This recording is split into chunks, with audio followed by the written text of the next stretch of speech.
British పాలకుల గుండెల్లో వణుకు పుట్టించిన స్వాతంత్ర సమరయోధుడు వడ్డే ఓబన్న అని ఎమ్మెల్సీ కోదండరాం అన్నారు. ఆయన ఆశయ సాధనకు ప్రతి ఒక్కరు కృషి చేయాలని పిలుపునిచ్చారు. వరంగల్ జిల్లా నర్సంపేటలో ఘనంగా జరిగిన ఓబన్న 139వ జయంతి వేడుకల్లో ముఖ్య అతిథిగా కోదండరాం పాల్గొన్నారు. వడ్డెర జాతి అభివృద్ధికి, వారి న్యాయమైన డిమాండ్ల సాధనకు తన సంపూర్ణ మద్దతు ఉంటుందని ప్రకటించారు.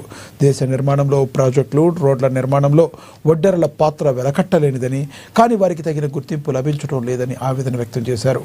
వడ్డెర జాతి అభివృద్ధి పదంలో నడవాలని, వారి డిమాండ్ల సాధనలో తాను ముందుండి పోరాడతానని హామీ ఇచ్చారు.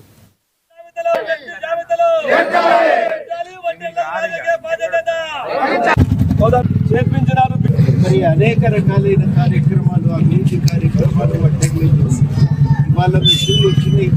మిషన్లు వచ్చి, ప్రొక్లైన్లు వచ్చి, తర్వాత రాళ్ళు పగలగొట్టడానికి మిషన్లు వచ్చి మొత్తానికి మనకు కొట్టగొట్టినాయి, ఉపాధి లేకుండా చేసినాయి.